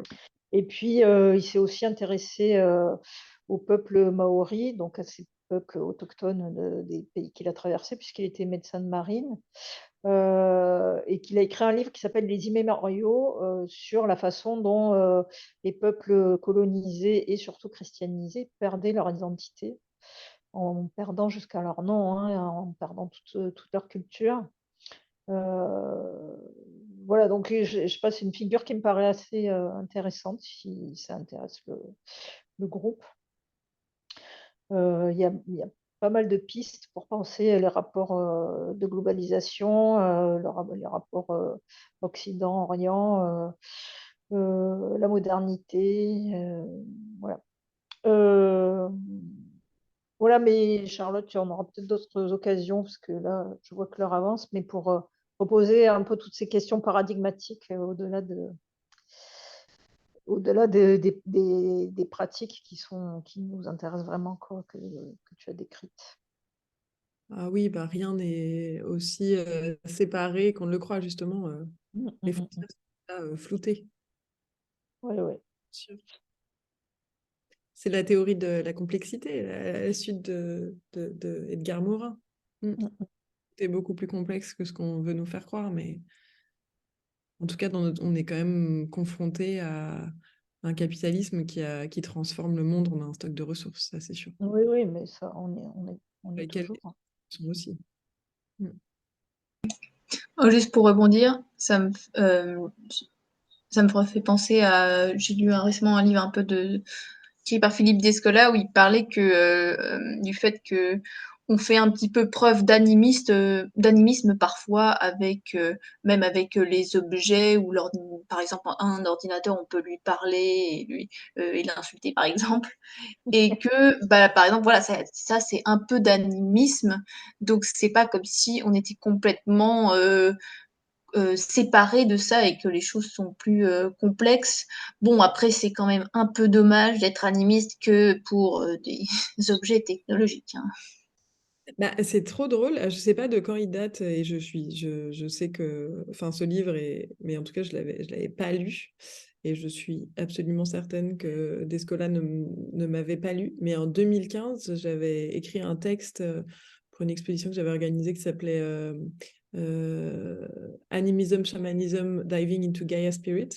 Et en fait, je m'étais dit que on était à une heure, enfin à une ère complètement incroyable, puisque avec l'internet des objets et le fait qu'il y ait plein de personnes qui commencent à parler à Siri, à dire Siri éteins la lumière ou je sais pas quoi. En fait, on se retrouvait avec des humains hyper modernes qui se mettaient à parler avec des objets. Et donc peut-être il y avait un pont pour pouvoir reconnecter avec l'animisme. Ça, c'était en 2015, et donc c'était un peu le point de départ de mes recherches sur ça. Je reconnecte à ça. Et donc, c'est intéressant que Descola ait fait un parallèle similaire. Il y a une main qui s'est levée. Ouais, il y a une main qui Oui, s'est levée. après. Il faut... Oui, moi j'étais en train de penser que si on remontait, bon, c'est peut-être parce que j'ai vécu dans un petit village, à parler aux arbres, à suivre beaucoup de choses, donc cet animisme et cette spiritualité perduraient encore et perduraient encore vraiment avec force dans la génération de mes grands-parents, Mm. avant un hypercapitalisme, avant Internet, et qu'ils parlaient à leurs bêtes, ils parlaient à leurs haricots, ils parlaient dans leurs serres. Donc, je ne sais pas, peut-être que du côté du Jura, c'était un peu comme ça, et qu'il y avait des dons qui se transmettaient avec le feu. Enfin, moi, j'ai des amis qui sont encore à pratiquer des gestes de toucher, on disait à la don, etc. Et c'était quand même pas très loin de la transe. Enfin, moi, et que ça se perpétuait de génération. Alors, effectivement, les personnes doutaient aujourd'hui et expérimentaient qu'un champ réduit de ça. Mais ça remontait à plus loin. Et alors, pour faire la part sur l'art, je trouve qu'il y a beaucoup d'artistes qui réinventent sauvage l'urbain et que c'est important parce que ça nous fait faire un pas de côté pour justement revoir la nature au cœur de l'urbain. Ouais, je pense que ces artistes sont assez nombreux et refabriquent leurs pigments eux-mêmes, etc., etc. Ah, c'est sûr que la colonisation a été terrible aussi pour tout ce qui a été ensuite appelé des régionalismes. Il y a eu vraiment, au même titre qu'il y a eu des enfants indigènes qui ont été arrachés de leur forêt pour être placés dans les écoles catholiques où ils devaient oublier leur langue et leur culture et celle du colon. Euh, Au 19e siècle, avec la centralisation, et au début du 20e siècle, ben voilà, nos grands-parents ou arrière-grands-parents se faisaient taper sur les doigts quand ils parlaient en breton ou en corse ou en provençal. On disait que c'était voilà, des bouseux, des bouseuses, Non, les ploucs, des ploucs. Ouais. Moi, mon grand-père, c'est le terme des Bretons. Ouais. ouais. Moi, mon grand-père, il avait très peu d'argent. Il venait d'une famille de métayers. Et il y a le curé du village et le seul instituteur du village qui sont battus auprès de mes arrière-grands-parents pour qu'il aille à l'équivalent du lycée et puis ensuite à la fac parce qu'il était très intelligent. Mais il y allait avec en sabots, avec de la paille dans les sabots. Il avait qu'un livre par an et tout le monde se foutait de sa gueule. Et ça a été vraiment tout un combat pour réussir à garder la tête haute, hein. Mm.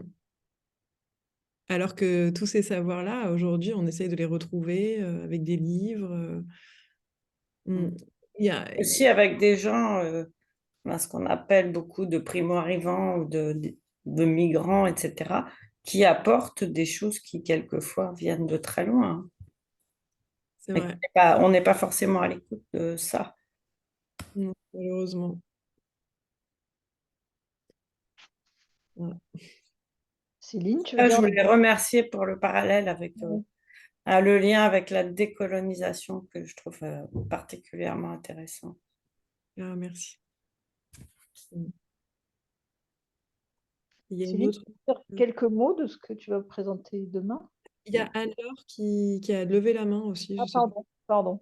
Oui, mais laissons Céline d'abord, puisqu'elle doit partir. Ah oui, si.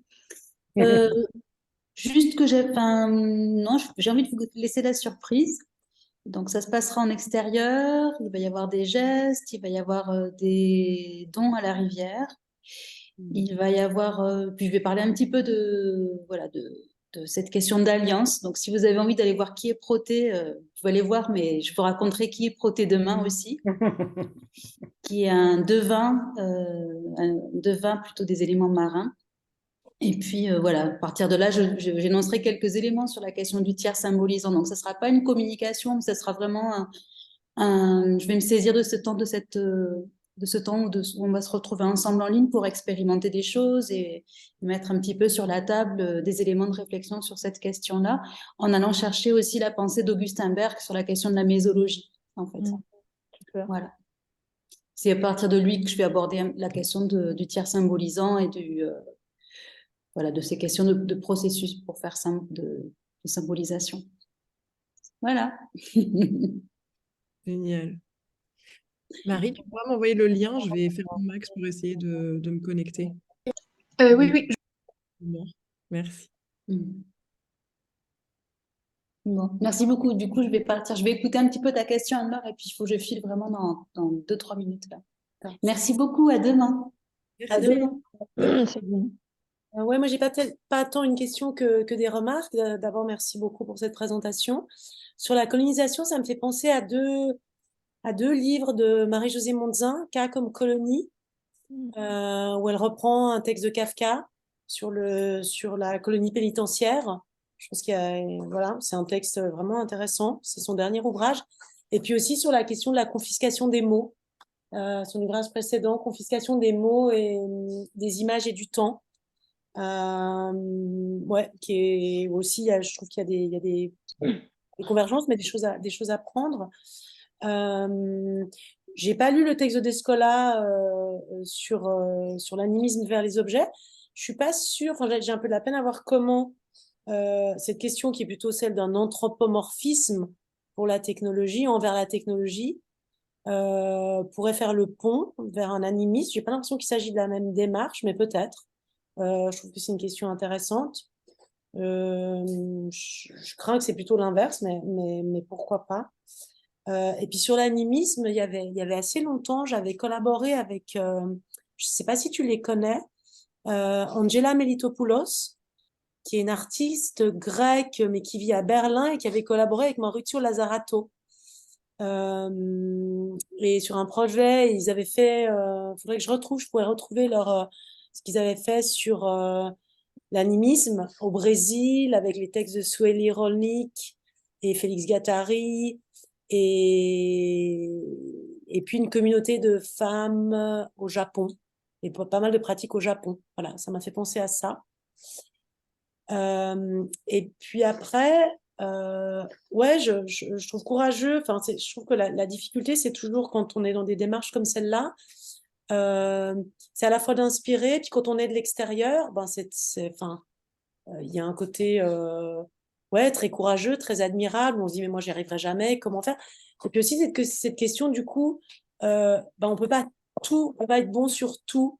Et tu vois, quand tu dis que tu as hésité à reprendre l'avion, hein, c'est toujours difficile de négocier, mais en même temps, on peut pas se voiler, on peut pas, enfin, je pense que ça peut aussi être quelque chose qui, du coup, enfin, j'aimerais bien entendre ton point de vue là-dessus, et je sais pas si tu en parles dans ton livre, mais, mais pour faire un parallèle qui va illustrer ça, moi, il y a un livre sur la nourriture qui m'avait été hyper utile parce que justement, les auteurs, dès le départ, ils avaient dit, bon, on peut pas tout changer d'un coup, on peut pas mieux manger, on peut pas, c'est pas possible. On est gourmand, on est ceci, on est cela.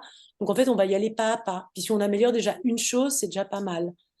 Et puis souvent, ce qui peut peut-être freiner, c'est qu'en fait, on est prisonnier dans ce monde des modernes. Et puis évidemment qu'on a envie de plein de choses différentes, mais qu'on ne sait pas comment y aller. Et puis qu'on peut pas tous, enfin on peut pas, on veut pas, enfin voilà, on a chacun nos positions, mais on s'est pas donné à tout le monde de tout quitter, d'avoir ce courage, de laisser tomber, voilà, un mode de fonctionnement et de faire ce travail sur soi. Est-ce que tu as fait ces années et puis du coup on se dit bon, mais alors l'entre-deux c'est quoi? Puis évidemment, ben, en tant que citadine urbaine, l'entre-deux, c'est ouais, il faut recycler, il faut trier ses poubelles, il faut faire ci, il faut faire ça. Mais on sait bien que c'est pas assez. Et puis du coup, alors oui, on prend moins l'avion, oui, on mange moins. Mais voilà, ce lien entre tout quitter, redevenir complètement féral, puis en même temps, comment est-ce qu'on négocie ouais, l'entre-deux, j'ai envie de dire. Je sais pas. Ouais. Bah, oui, c'est une question vraiment complexe. Et moi, c'est vrai que je me suis retrouvée dans une situation, pas plus tard que cet été, hein, c'était il y a 2 mois que j'ai reçu cette invitation pour la Colombie, à me rendre compte que j'étais rentrée, que mon éthique s'était transformée à une forme de morale. et où j'allais plus dans le sens de la vie. Et c'est vrai que moi, dans mon existence, j'ai souvent fait des choses assez radicales euh, pour... et je me suis confrontée au fait que parfois ça n'allait plus dans le sens de ma vie propre. C'est-à-dire qu'il y a un moment donné où j'ai fait une dépression parce que je me disais que tout ce que je faisais, c'était destructeur, que même quand je respirais, j'expirais du CO2. Et donc, si je devenais pas un être aggradant, alors j'avais pas le droit de continuer à vivre. Enfin, je suis vraiment Enfin, ma rupture, elle est... Le terreau, il est très noir, celui de la rupture. Et c'est vrai que je me rends compte que quand on fait les choses qu'avec notre tête, on est vraiment dans une rigidification. C'est vrai que moi, j'ai arrêté de manger des animaux, j'achète que toutes mes fringues, tous les objets que j'achète sont de seconde main, j'achète plus de neuf, je n'avais pas pris l'avion depuis des années. Euh, et il y a un moment donné où quand tout est trop rigidifié, on va plus non plus dans le sens de la vie. Et c'est vrai que je pense que c'est mon cheminement spirituel et le fait d'essayer de toujours passer de la tête au corps et du corps à l'ouverture du cœur qui me permet d'essayer de me dire, OK, euh, si la substance une du monde, c'est la conscience ou la conscience amoureuse et que je suis une contraction, s'il y a un vrai désir du cœur, mais qui va pas forcément aller dans le sens des désirs de la tête, alors c'est que c'est juste. Et j'ai réussi à me réouvrir à l'endroit de l'avion parce que, et déjà, je m'en sers pas pour aller faire du tourisme sexuel à Pattaya, hein. Euh, euh, parce que je me rends compte que j'en ai besoin pour mon ouverture de cœur, pour mon chemin spirituel, pour continuer à écrire et à transmettre des pratiques animistes aux modernes, etc. Mais dans le même sens, cette ouverture du cœur peut permettre de faciliter et d'embrasser avec grande joie d'autres modes de vie. C'est-à-dire que moi, le fait de savoir que mon quotidien végétarien et avec pas mal de végétalisation aussi de mon alimentation permet de sauver des vivants, et ça me rend extrêmement heureuse.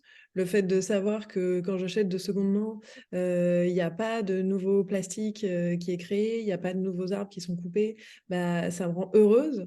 Et c'est là où je trouve qu'il est intéressant de passer des il faut, on doit à l'élan. Moi, je sais qu'il y a des gens, notamment même dans ma famille, qui comme ça, ouais, tu t'empêches de manger des animaux et tout. Et c'est vrai que viens d'une famille extrêmement carnassière, donc c'est animaux à c'est l'arche de Noé à tous les repas, euh, mort. Euh, et c'est sûr que ça a pu être pris comme une privation. Alors que j'ai pas arrêté par goût. J'aurais bien aimé arrêter d'aimer le goût des animaux, mais c'est pas le cas. C'est vraiment parce que mon amour pour eux a pris une telle place avec mes pratiques de méditation, de transe, de connexion au vivant, que naturellement, en fait, mon quotidien s'est aligné avec mes valeurs. Et voilà, comment essayer de cultiver la joie. Mais par exemple, pour moi, mettre une épluchure dans une poubelle, dans un sac plastique, et ça n'est pas possible. Ça me rend dingue. Donc même quand je suis à Paris, je balance par les fenêtres et tout, c'est n'importe quoi. Mais je ne peux pas. Je ne peux pas mettre une épluchure de légumes à la poubelle. C'est tellement une source de vie. Je le sais tellement que pour moi, c'est extrêmement important d'avoir un compost. Et même quand j'étais à Marseille, je faisais 1 kilomètre à pied une fois par semaine avec mes 2 seaux de compost qui avaient pourri, qui puaient sur la fenêtre de ma cuisine, parce qu'en plus il fait assez chaud à Marseille, pour aller apporter mes épluchures au compost parce que je savais que c'était des sources de vie telles que, que ça m'aidait. Et je pense que c'est aussi pour ça que j'ai écrit ce livre, c'est parce que quand on commence à aimer, et qu'on sait que nos gestes nous remplissent de joie parce qu'on est dans la favorisation de la vie et pas l'inverse, c'est aidant. Parce que si on commence à se dire qu'on est toujours en train de se contraindre, c'est compliqué. Donc comment transformer ça en fierté? Comment retransformer 15 heures en train, en voyage intérieur, en fierté, même à mettre sur Instagram? Genre, waouh, j'ai réussi à rejoindre la Finlande en seulement 6 TER. Et voilà, quelqu'un comme Camille Etienne, elle fait ça. Et ça devient aussi une sorte de défi à nous-mêmes. Et ça, le cerveau, il aime bien. Il aime bien réussir à monter son petit Himalaya et qu'il y ait plein de gens qui disent bravo, bravo. Voilà. Comment réussir à ce que le fait d'aimer les vivants et d'avoir un quotidien qui va dans leur sens permet d'activer notre circuit de récompense plutôt que le circuit du bâton.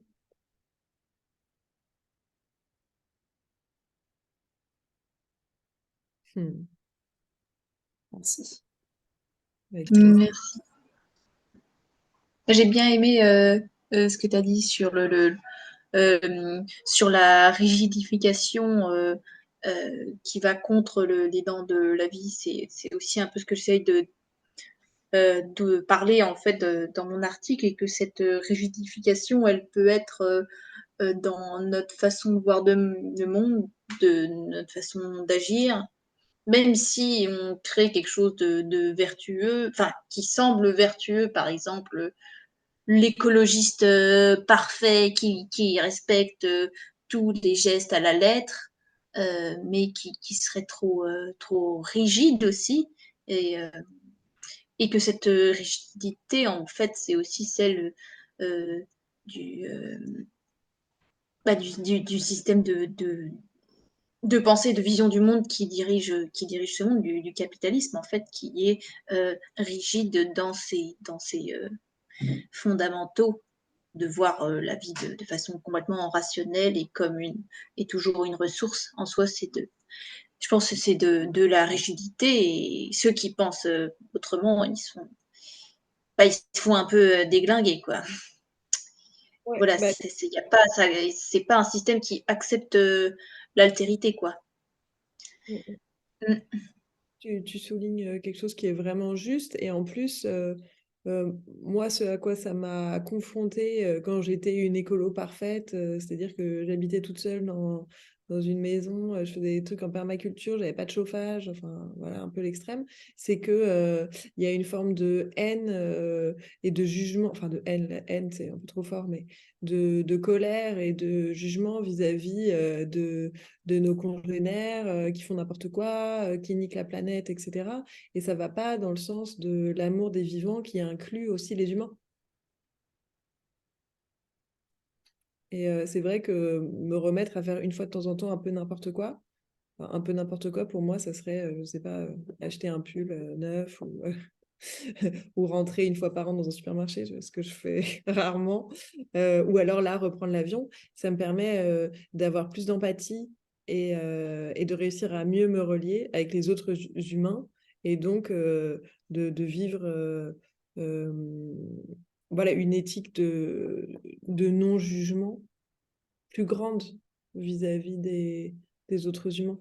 Parce que quand j'étais parfaite ou que je me considérais parfaite, alors qu'on ne l'est jamais, et puis enfin, c'est un très mauvais modèle, la perfection, je pense que ça augmentait la colère en moi de voir que les autres ne faisaient pas un quart de ce que je faisais, alors qu'en fait, ce que je fais ne suffit pas non plus.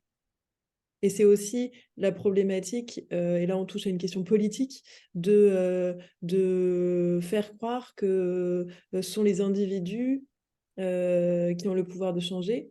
Alors on a le pouvoir de changer dans le sens où si on se transforme et qu'on est beaucoup, on pourrait essayer, enfin on a un poids plus grand pour essayer de faire changer les politiques. Mais on a besoin de décisions qui soient à l'échelle nationale et surtout internationale. on a besoin de sortir des règles de compétitivité ou de non-compétitivité du capitalisme, des règles de libre marché, de libre-échange, recommencer à produire de manière locale, arrêter d'importer tous nos outils de Chine. Et pour ça, on a besoin de décisions politiques. Et même là, le top-down, le down-top, il n'a pas l'air de très bien fonctionner, puisque vous devez vous aussi suivre Thomas Braille et le GNSA et ce qui se passe avec la 69. Là, on a quand même des personnes dont la vie est en jeu, qui ont entamé une grève de la soif en plus de la grève de la faim. Et il n'y a il n'y a personne qui bouge, alors que tous les scientifiques expliquent qu'il n'y en a pas besoin, qu'il y a déjà une nationale et que c'est qu'une question de gros sous. Donc voilà, je trouve que c'est aussi injuste de faire peser à tout un chacun, nous, petits citoyens et citoyennes, qui essayons de faire du mieux possible pour préserver les vivants, voire se sentir connectés avec eux. Alors que ce sont les politiques de transport et la finance qui détruisent la planète. C'est le système capitaliste qui le fait. C'est pas nous dans notre quotidien, en fait. Ça ne veut pas dire qu'on ne doit pas transformer nos modes de vie pour essayer de transformer la société, mais essayer de s'enlever un peu du poids sur nos épaules, je pense que ça nous aide à avancer mieux. Oui, c'est sûr, c'est vital, quoi. Mm. Mais bon, après, vu qu'on a tellement appris à fonctionner comme ça, soit c'est la carotte, soit c'est le bâton, et on s'inflige ça au fond à soi-même, c'est parfois compliqué. Enfin, tu l'as bien vu dans ton dilemme de prendre l'avion ou non. C'est ça. Mm. C'est ça. Et j'ai toujours un peu honte, donc c'est aussi pour ça que je le dis, parce que j'essaie de sortir de la honte, parce que voilà. Mais c'est plus important, là, ça a été plus important de prendre l'avion et de parler aussi avec des... Parce qu'il s'est passé une autre chose, c'est que j'ai été prise un petit peu comme une consultante écologie par une entreprise avec enfin, qui a beaucoup de moyens et qui travaille avec énormément d'entreprises de toute une région en Colombie. Et en fait, ces personnes-là m'ont vraiment demandé comment créer un capitalisme conscient, un capitalisme qui régénère les sols, etc. Comment essayer de parler avec les militants. Et en fait, ils m'ont vraiment écouté, c'est-à-dire ils m'ont posé des questions concrètes et j'ai pu leur dire, bah, on ne peut pas parler de capitalisme conscient, le capitalisme, c'est à la source de bains de sang. C'est normal que les militants vous crachent à la figure quand vous parlez de capitalisme conscient. En revanche, est-ce que vous avez des moyens de pression sur les entreprises avec lesquelles vous travaillez, style si vous êtes néfaste, est-ce que vous pouvez leur dire vous ne pouvez plus adhérer à notre mutuelle? Ils m'ont dit non. Je dis alors à ce moment-là, est-ce que vous ne pourriez pas vous appuyer sur les militants pour que les militants fassent eux-mêmes les pressions sur les entreprises néfastes et que vous leur apportiez des solutions, notamment dans la régénération des sols, dans le fait de créer des bibliothèques de culture indigène, etc., etc. Et je me suis retrouvée à parler avec des gens extrêmement riches qui avaient beaucoup de marge de manœuvre et qui avaient envie de faire les choses bien et qui étaient vraiment à la recherche de solutions et à qui j'ai pu parler de solutions issues de l'art ou non. Et on a fait comme ça des sortes des moments de réflexion dans une école pour voir comment on pouvait faire grandir l'amour du vivant chez les enfants qui avaient détruit des petites ruches d'abeilles mélipones. Donc, c'est des petites abeilles trop mignonnes qui viennent des Mayas et qui ne piquent pas. On a fait ça aussi dans un hôpital, au sein de l'entreprise pour voir comment on pouvait transformer les autres entreprises pour qu'elles soient plus vertes, etc., etc. Donc, là, je me suis dit, moi, on m'a jamais demandé en France, il n'y a jamais aucune entreprise ou école ou hôpital ou bibliothèque ou pépinière qui m'ont demandé mon expertise pour pouvoir euh, transformer, enfin augmenter l'amour du vivant à l'intérieur des employés et pour travailler au niveau des structures et au niveau inter-entreprise. Et c'est vrai que à cet endroit-là où, quand je me suis retrouvée au ministère de la Culture de Bogota avec Hugo Ramioy, à participer à une réunion pour créer des bibliothèques indigènes de préservation des cultures indigènes qui seraient essaimées dans toute la Colombie et dans tous les peuples premiers, bah, je me suis dit, bah oui, ma place, elle est juste et aujourd'hui, elle est plus juste là que à Féral, dans cet endroit magnifique, mais que j'ai réussi à créer, enfin à transformer en lieu communautaire. On est plusieurs à habiter ici sans que les autres personnes aient à se soucier de devoir payer un loyer, où on se répartit les tâches, où il y a des légumes qui poussent. J'ai envie de dire maintenant, Féral tourne même quand je suis pas là. Et donc, même si j'ai pas envie de partir tout le temps, en ce moment, le temps de la diffusion des informations et du fait d'engranger des nouvelles, et notamment en apprenant des peuples racines, est plus importante.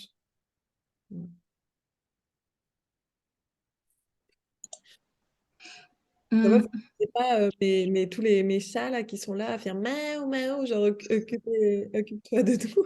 Ah bon, je les entends pas. Mais oui, c'est vrai que c'est un peu l'heure. C'est l'heure d'y aller. Oui, Bah, en tout cas, mais merci beaucoup pour la présentation, pour ton temps. C'était vraiment enrichissant. ah, super, merci Marie. Ouais, aussi personnellement, parce que je me pose beaucoup de questions. Eh bien, je t'envoie vite le lien pour demain, en espérant que tu pourras être là. Bon, c'est pas grave si c'est pas le cas. Et Essayer de venir, c'est juste que j'ai une journée très très costaud demain et que je pars mercredi très tôt à part vraiment vite. Voilà. Ok, on merci verra beaucoup. bien. Allez, Mais merci beaucoup. Belle c'est À la soirée. intéressant prochaine. qu'on parle un peu Salut. des liens possibles entre les projets de territoire, des territoires apprenants, ce qu'avait imaginé Bernard, et tes initiatives, quoi. Ouais. Après, Bah écoute, c'est vraiment dans une perspective d'une économie alternative qui est l'économie contributive, hein. C'est plutôt Lyrique qui travaille ça, mais bon, enfin, moi, je fais des liens un peu trop larges, là. Mais non, c'est non, c'est de- passionnant. de- Que nous, on a si aussi tout ça, beaucoup. c'est assez important, c'est plus important. Ça me paraît important pour ne pas rester aussi à 5 ou 6 derrière un écran. Et oui, Mais comment diffuser la vidéo. Mais je vais la mettre sur. particulière un petit peu. Bon, bah, à très bientôt. Merci Charlotte. À bientôt Marie. À très bientôt. Merci. À la Bonne prochaine. soirée. Bye.